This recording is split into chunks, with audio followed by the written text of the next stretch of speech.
మోకాళ్ల నొప్పులు, gas, gut health వంటి సర్వ రోగాలకు నివారణి అరుణ యోగా ఆముదం. పశ్చిమ గోదావరి జిల్లాలో ఘోరమైన రోడ్డు ప్రమాదం జరిగింది. ఒకే గ్రామానికి చెందిన ముగ్గురు యువకులు 19 ఏళ్ళు, 25 ఏళ్ళు, 28 ఏళ్ల వయసు ఉన్నటువంటి ఈ యువకులు ముగ్గురు కూడా అర్ధరాత్రి 12 గంటల సమయంలో క్రిస్మస్ వేడుకల్లో పాల్గొని తిరిగి వెళ్తూ ఉండగా జరిగినటువంటి రోడ్డు ప్రమాదంలో ఇద్దరు అక్కడికక్కడే ప్రాణాలు కోల్పోతే మరో యువకుడిని హాస్పిటల్కు తరలించేసరికి ప్రాణాలు వదిలాడు. చాలా బాధాకరమైన ఘటన. అప్పటి వరకు క్రిస్మస్ సెలబ్రేషన్స్లో చాలా హ్యాపీగా సందడిగా ఫ్యామిలీ మెంబర్స్, చర్చ్ మెంబర్స్ అలాగే మిగతా అందరితో కలిసి సెలబ్రేట్ చేసుకుని ఆనందంగా గడిపిన కొద్ది క్షణాలు దాటిన తర్వాతే ఇంటికి వెళ్ళే క్రమంలోనే ప్రమాదం. ఈ ప్రమాదం ఎలా జరిగిందంటే మరొక వెహికల్ వల్ల కాదు. అర్ధరాత్రి ప్రయాణిస్తున్నాం, రోడ్లు ఖాళీగా ఉన్నాయి, ఏ వాహనాలు అడ్డు లేదు, కాస్త స్పీడ్గా వెళ్దాం, ఇదే కదా చాలామందిలో వచ్చే ఆలోచన. సో రోడ్డు క్లియర్గా కనబడితే చాలు, ఆటోమేటిక్గా కాస్త జోరు పెంచుతారు, స్పీడ్ పెంచుకుంటూ డ్రైవ్ చేస్తారు. కానీ వాహనం అదుపు తప్పింది, వాహనాన్ని కంట్రోల్ చేసుకోలేకపోయారు. అంతలోనే ఒక షాప్కి సంబంధించినటువంటి గోడను ఢీకొట్టడంతో బలమైన గాయాలయ్యాయి. ఇద్దరు యువకులు అక్కడికక్కడే ప్రాణాలు కోల్పోయారు. మరో యువకుడు తీవ్రమైన గాయాలతో కొట్టుమిట్టాడుతుంటే అబ్బాయిని హాస్పిటల్కు తీసుకెళ్లే లోపే తను కూడా చనిపోయాడు. రోడ్డు ప్రమాదం, ముగ్గురు ప్రాణాలు అంటే ఆలోచించటానికి అది తీసుకోవడానికి కూడా చాలా కష్టంగా ఉంది. మధ్య తరచుగా జరుగుతున్న రోడ్డు ప్రమాదాలు చూస్తుంటే ఎక్కడికక్కడే ప్రమాదాలు, సెల్ఫ్ యాక్సిడెంట్లు జరుగుతున్నాయి, వాహనాలు ఒకదానికొకటి గట్టిగా బలంగా ఢీకొంటున్నాయి. అలా కూడా జరుగుతున్నటువంటి ప్రమాదాల తీరు చూస్తున్నాం.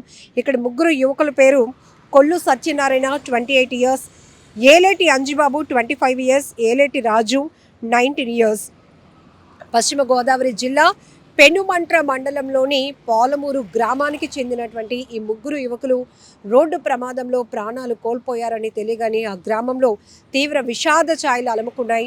ఆ ముగ్గురు కుటుంబాలు కూడా తీవ్రంగా రోధిస్తున్నారు. ఎందుకంటే ఎదుగొచ్చిన పిల్లల్ని పోగొట్టుకోవడం అంటే, జనరల్గానే ఒక వ్యక్తిని పోగొట్టుకోవడం అంటే చాలా బాధాకరం. ఆ కుటుంబానికి అది తీరని లోటు.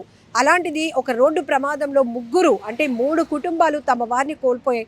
తమ కన్న బిడ్డలను కోల్పోయిన తల్లిదండ్రుల పరిస్థితి ఎలా ఉంటుందో కూడా ఊహించడానికి కూడా చాలా కష్టంగా ఉంటుంది. జనరల్గా రోడ్డు ప్రమాదాలు మనం చూస్తూ ఉన్నాం. చాలా వరకు యాక్సిడెంట్లో క్షతగాత్రులుగా మారిపోతున్న వారు పర్మనెంట్గా బెడెడ్ అయిపోతున్నటువంటి పరిస్థితులు కూడా ఉన్నాయి. కానీ ఇక్కడ ఏం చెప్పాలో అర్థం కావటం లేదు. యువత, చాలా భవిష్యత్తు ఉన్నటువంటి యువత ఇలా రోడ్డు ప్రమాదాల్లో అర్ధాంతరంగా ప్రాణాలు వదలడం అంటే, ప్రాణాలు కోల్పోవడం అంటే ఆ కుటుంబానికి ఎంత తీరని లోటు మనం మాటల్లో కూడా చెప్పలేము. ఏది ఏమైనప్పటికీ కూడా పశ్చిమ గోదావరి పాలమూరు గ్రామంలో జరిగినటువంటి ఈ ఘటన దుర్ఘటనగా చెప్పాలి. చాలా బాధాకరమైన విషయం. వారు ప్రాణాలు పోవడానికి మరెవరో కారణం కాదు, నిర్లక్ష్యం, అతివేగం.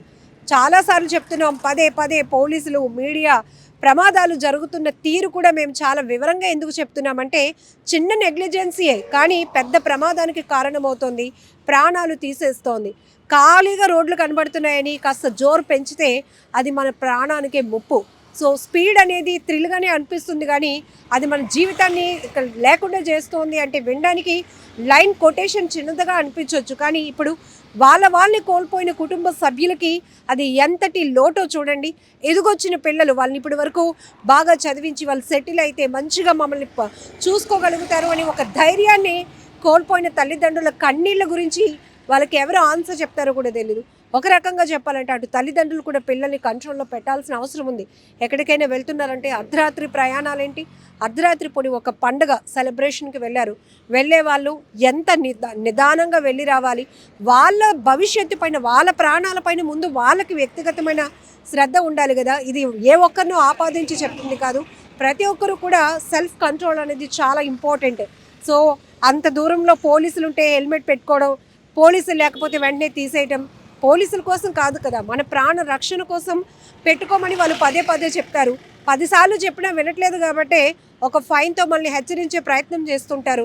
అందుకని మనకి పోలీసులు శత్రువులు అయిపోతూ ఉంటారు. కానీ ఎంతోమంది ఆ మాత్రం పోలీస్ డిపార్ట్మెంట్ ప్రభుత్వాలు ఇనిషియేట్ తీసుకొని ఫైన్లు వేసి మనం ఆర్థికంగా నష్టపోతున్నామంటే ఖచ్చితంగా మనం మళ్ళీ తప్పు చేయడానికి ఇష్టపడం కదా. ఆ రకంగా కూడా మనం పాజిటివ్గా ఆలోచిస్తే కనుక హెల్మెట్ పెట్టుకునే విధానం ఇప్పుడు చాలా వరకు వచ్చింది కాబట్టి చాలా ప్రమాదాలు తగ్గుతున్నాయి.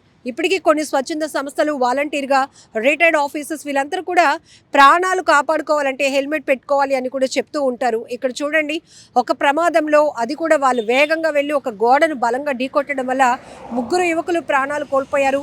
ఆ 3 కూడా ఒకే గ్రామానికి చెందినవారు కావటం మరింతగా విషాదాన్ని అలముకుంది అని చెప్పొచ్చు.